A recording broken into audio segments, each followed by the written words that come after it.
morning, and thank you all for being here. This is the DAO regular Monday morning press conference.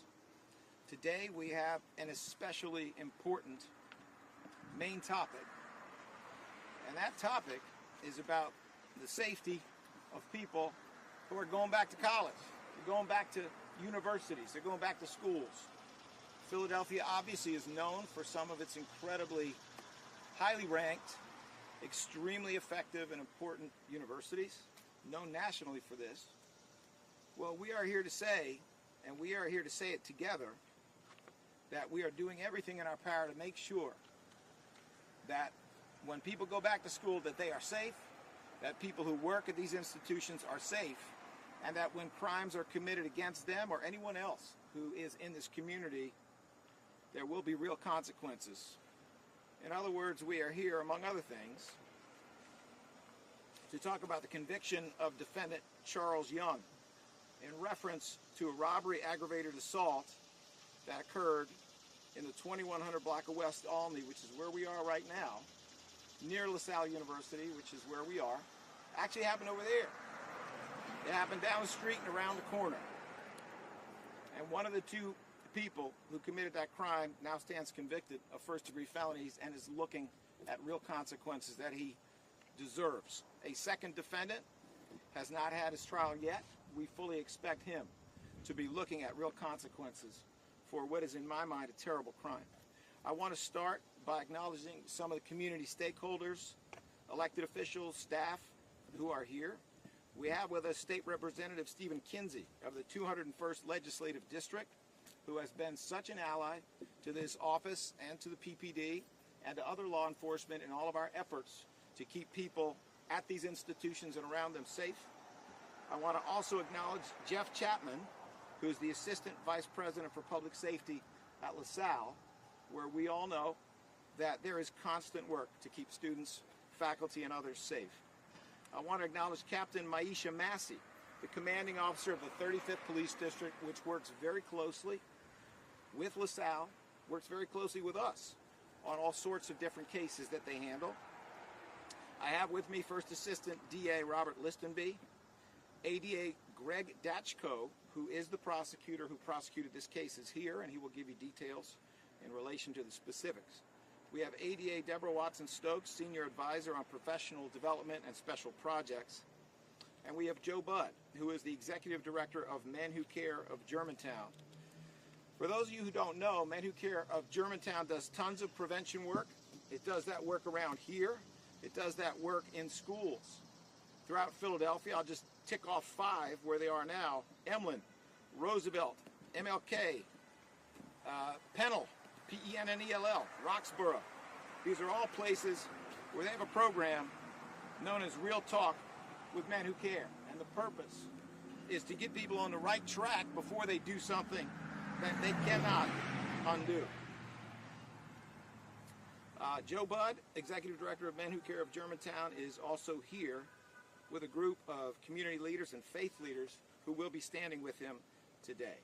Let me do a little bit of data around gun violence before we move into the main topic for today. First of all, as of today, what we know is that homicides are at 286. On this date last year, they were at 361. 361 last year on this date, 286 today. That is a reduction of 75 to date.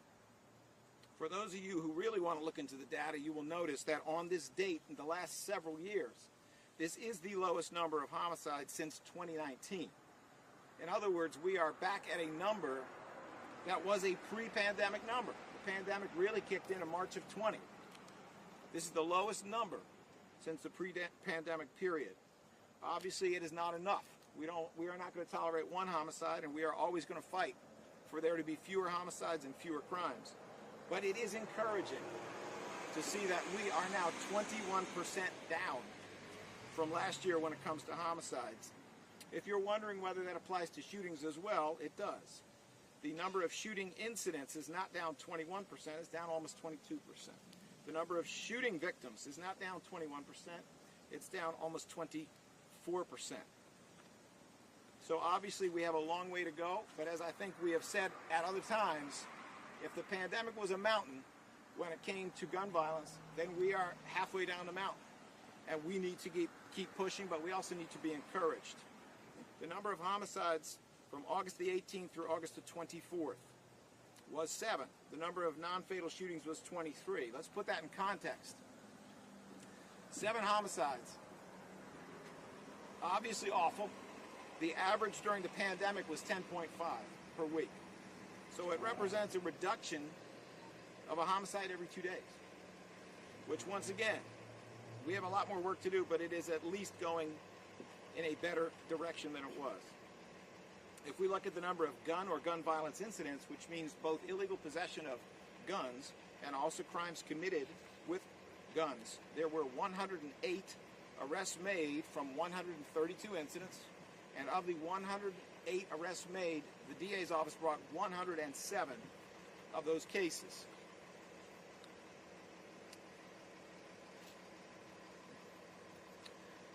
So I hope it is clear by now, but if for anyone it is not clear, part of what reform prosecution is to focus intensely on the crimes that tear apart society. This is what we have been saying since 2017, and we never stop saying it. We need to focus on the crimes that are violent and that rip apart society. We need to invest deeply, not only in preventing them, but in modern enforcement against these crimes. Anyone who thinks that what our policies are when it comes to minor offenses suggests what it is that we are doing on the more serious ones does not understand this office. But I'll tell you who does. Charles Young does. He's going to be in jail, and he's going to be in there for quite some time if the judge in this case follows our recommendation about a crime that I consider to be terrible. We are now here to speak more specifically about Charles Young. I'm going to let Mr. Dachko tell the more complete story, but there's a little background here that I think is important. It wasn't that long ago, last year, at the middle of the fiscal year, when City Council approved some additional money for the DA's office so that we could create a carjacking unit, and separate and apart from that, we could focus intensely on gun violence crimes by being out in the community. They were able to come up with some money for those two purposes, and we need to thank the people who did that. They include Council President Clark, Council members Jones, Catherine Gilmore Richardson, Kenyatta Johnson, and Council member Thomas for their support in that regard. We are now trying to do even more with that. And what I mean by that is we are trying to take the same money and stretch it as far as we can to deal with this year's huge increases in car theft and to deal with drifting, which remains a very, very difficult issue. Street racing, which resulted in a homicide within the last 2 weeks. We are now trying to take that same money and to stretch it. But I hope that the case we are talking about today gives people a sense that we always meant what we said. We said what we were going to mean, and that was that when you commit terrible crimes like this robbery and aggravated assault that was committed here, you're going to face appropriate consequences, because we will focus in on you and do everything we can to stop others from following in your footsteps. It is my pleasure at this time to introduce ADA Greg Dachko, who recently succeeded in convicting this defendant in a jury trial. I will then get up and introduce 3 more speakers, but I'm going to allow Mr. Dachko to give you the specifics. We will take questions at the end, and so we are clear, the questions we are addressing today will be questions pertaining to this case. That is the framework of what we will be doing. Mr. Dachko. Thank you, sir. Good morning, folks. As Mr. Krasner indicated, Charles Young did a bad thing. Last April, just down the road by that traffic light, there's a driveway that goes into the parking lot for the Truemark Financial Center. Charles Young and another individual were walking up the sidewalk, and they passed a LaSalle University student who was the eyewitness to this case. These 2 men, they come upon a parked vehicle that's in that driveway, and as opposed to going around it, one of the individuals, Mr. Young was with, he goes over the hood, like a set of stairs. The driver of that vehicle, understanding she got out, upset, asked him to come back to the vehicle. And as this LaSalle student observed and testified to, these two men proceeded to attack the driver of that vehicle. They brought her to the ground, tried to rob her. Mr. Young specifically was kicking her in the head about 4 to 6 times. It was at that point that the other individual, he gets up, tries to steal the car by driving it into that parking lot, and as the eyewitness testified, he couldn't go any further than a few cars into the parking lot. At that point, Mr. Young and his friend, they decided that they had enough, and they attempted to flee. And it was thanks to the efforts of 35th District police officers that they quickly apprehended these two men, and why Mr. Young presently stands convicted and awaits sentencing. Thank you. It is now my pleasure to introduce State Representative Stephen Kinsey of the 201st Legislative District, who has never stopped being an ally with law enforcement, pushing both for modern enforcement and also for deep investments in prevention that make us all safer. I just want to thank you, Representative Kinsey, for everything that you have done with us and everything you have done without it to make sure that students coming to this institution or any other institution in the Philadelphia area will be safer. Good morning. I want to first thank District Attorney Larry Krasner and his staff, as well as all of the community partners that are gathered here this morning. The DA's office talked about a recent conviction of a defendant in a carjacking incident that took place right here in this community. We all know far too often there's incidents of crimes that folks are committing throughout Philadelphia. However, the message that I want to share today is that this conviction is just an example of the outcomes that can be achieved when we, and I mean when we, all work together. The District Attorney's Office, the Police Department, community institutions like LaSalle University, clergy, grassroots organizations, businesses, and elected officials, all working together. And I'm proud to say that we are doing just that right here in the northwest section of Philadelphia. Unfortunately, we can't stop all of the crimes that are occurring, but we know that our collective effort will continue on. We'll continue to share resources to our community. We'll continue to work in a collective fashion to work at legislation to get illegal guns off the street. We'll continue in a collective fashion to make our community safer for all people to live, work, play, and pray. Together, we can and we will make a difference. Thank you again, District Attorney Larry Krasner.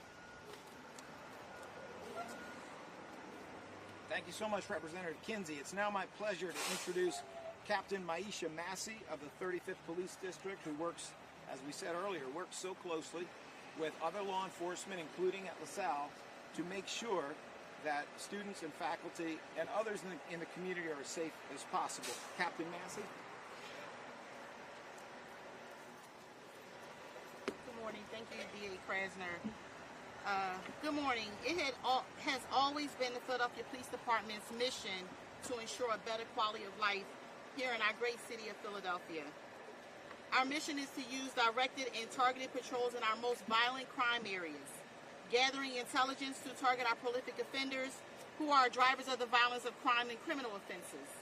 Using this intelligence to deploy our officers strategically within the 35th District and the Northwest area, along with Philadelphia, in our hotspots and pinpoint areas. Additionally, officers on the ground, on beats, on bikes, visible behind our crime cameras as a bird's eye view. With this community policing model that we utilize here in the Philadelphia Police Department and the 35th District, we are engaging our community members, stakeholders, and using the community policing model to have a sense of pride within our communities. And it has been strategically and reduced crime statistically. Our community policing approach holds officers accountable for their areas of responsibilities and the inclusion of our residents, and to become a part of the solution, allowing them buy-in to the problem. When we allow our community a voice, it becomes an empowerment for them. We hold ourselves accountable as well as the Philadelphia Police Department. This is a great city, has always been a great city, and will continue to be a great city.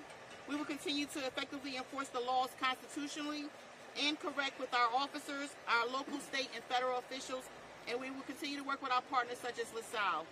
Thank you.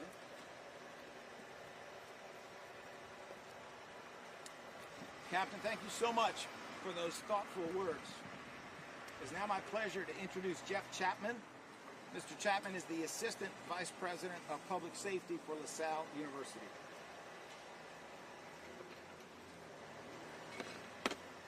Good morning, everybody. Thank you for allowing me this time. As stated, my name is Jeff Chapman, and I serve as the Assistant Vice President of Public Safety at LaSalle University. I'd like to thank the Philadelphia Police Department and the District Attorney's Office for their efforts in bringing these assailants to justice. As a member of this community, we work hand in hand with the Philadelphia Police Department, our neighbors, and the community organizations. While this was not a LaSalle-related incident, it happened near our campus, and we are so grateful for our partnership with the Philadelphia Police Department, our elected officials, and our neighbors working to keep our community safe on and off campus. It's through this partnership and our collaboration excuse me, that we can continue to cultivate a vibrant neighborhood to live, learn, and work. There is so much good in this neighborhood and this section of the city, and LaSalle University is proud to be a partner in this community. Thank you. Thank you, Mr. Chapman. And last but not least, it is my pleasure to introduce Joe Budd of Men Who Care of Germantown and his team, who do such incredible prevention work in this area. Mr. Budd? Good morning, everyone. I brought my two partners here with me, Keith Brown and Keith Pate, because we're in this thing together. It's a fight for our community. Our community is in a crisis right now, and I want to thank DA Krasner for allowing us to be here in this collaboration. State Rep Stephen Kinsey, who's always on the ground working with us in the streets, and the collaborative partners that we work with in the streets to prevent crime and gun violence. One thing we know is that we can't legislate our way out of this thing. We can't arrest our way out of this thing. Even though we have to do that process, we have to have some preventive measures to stop the next shooters. If you look at my shirt, it says, "Catch them before the streets catch them." That is our goal. That is why we're in the schools that the DA mentioned. We want to reach those young people and change mindsets about how they deal with conflict, how they deal with things in the streets. Because one thing we know, it's very difficult to change their minds once the streets have them. So we're catching them at a younger age. The tough thing about that is resources aren't readily available for that age group. If all of you know, most of the resources go to 16 to 34-year-olds. But we have a high incidence of violence in our middle schools. We see it with some of the young men, 12, 11 years old, fighting, conflict. How do we help bring resources to give them the right attitude, the right mindset, not to pick up that gun? One of the things we learned is that every shooter has been in a school at one time or another. What better place to reach them and catch them before the streets catch them is in schools. And that's why we have engaged our young people in the schools. We need parents, we need staff, and we also need the community in our schools to change this mindset or culture of violence in our community. And that's what Men Who Care stands for. Remember that phrase, catch them before the streets catch them. This way we don't have to worry about housing them in jail. If we change their mindsets, that is the way to prevent crime, all encompass of everything. Appreciate you guys. Thank you very much.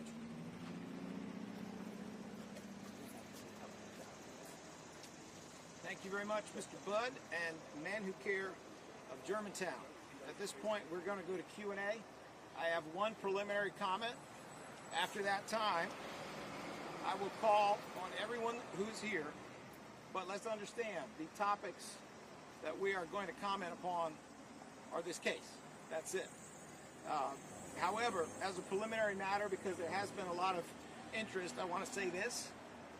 My office is charged with doing an independent investigation in the Irizarry case, the case in which Mr. Irizarry was killed. While we do not have any major announcement to make.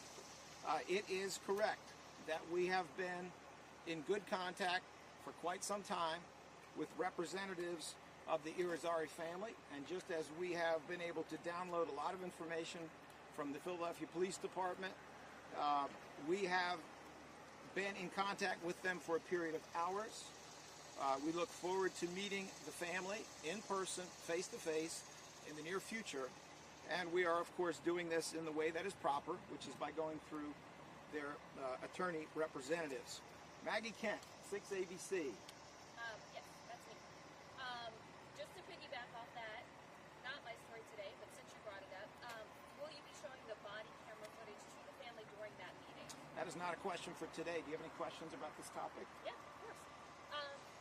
You talked about the task force that you set up for carjackings and how you're also monitoring drag racing and quality of life issues like that. And I know you had mentioned, if anybody says that you're not focusing on the right issues or, more minor crimes, but that's not the case.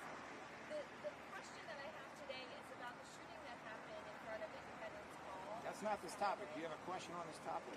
Yes, because it's about the carjackings and the... Do you have a question about this case, or do you not have a question? I do not have a question Okay. about this case. I have a question about the shooting that happened in front of Independence Hall on Saturday, because what I'm learning is this was a road rage issue, and this was an issue with a number of motorcyclists descending on a driver. That driver then opened fire because these motorcyclists were coming out and surrounding him. A road rage issue. Is there any work being done in that specific case? And also, is there any work being done in terms of getting those large groups of motorcyclists, ATVs that we see running around on the streets, charged for their crimes? That is not actually a question that's about this topic. Mr. Roach, Fox 29. Anything? No. Let me see. NBC Telemundo. It's Rosemary Connors with NBC 10. Hi, Mine is Rosemary. actually about Independence Ball as well, so I don't know if you're taking this afterward. Are you taking any questions about Independence Ball, the shooting? We are not. We are here to talk about a particular case. And do you have any? After this case, will you talk about it? No. We are here to talk about a particular case. That's what it's about. Do you have a question on that, Ms. Connors? I don't, but I'm here because I am working on the deadly shooting in front of Independence Mall. Obviously, there are members of the public who would like to hear from their elected officials on it. So if it's possible to talk to you after this news conference about that issue, we'd like to do that. I will not be doing that right here, right now. I will say this. We do not have Joanne Pescator with us right now, who almost always has the most up-to-date information about a recent shooting. If you'd like to contact the office, we can try to have more information for you later today, but I can't do it right here. Is there anything you can talk about after this related to this issue of dirt bikes, people on dirt bikes, ATVs, riding around the city illegally, and as it relates to this case? Not here. All right, let me see. Telemundo, Rosemary Connors. Mr. Now, I know you had a question that was on another topic. I'm good. Yeah, okay. Mr. Cipriano, you have a question that's on topic? Sir, I don't understand what you're doing here. You're an elected official. You're a former civil rights lawyer. You don't have any constitutional right to limit the questions that the media can ask you. You don't have that right. You can say, no, I don't want to answer it, but you don't have the right to limit. Okay, so that's neither on point nor a question. Do you have a question that's on point, sir? On August 16th, when I asked you what your so-called exoneration is, you said, I quote, the vast majority of the people exonerated are completely innocent. And the so-called exonerations of Walter O'Grill, Willie Beasley, and Panera Harris, Patricia Cummings, the former head of Conviction Integrity Unit, contended in court papers that each of those convicted killers was, quote, likely innocent, unquote. That's a far cry from, quote, completely innocent. Please cite the so-called exonerations where you contended in court that a convicted killer was, quote, completely innocent. So we can agree that question has nothing to do with this topic? Can we? Can we agree on that, Mr. Cipriano? I don't Thank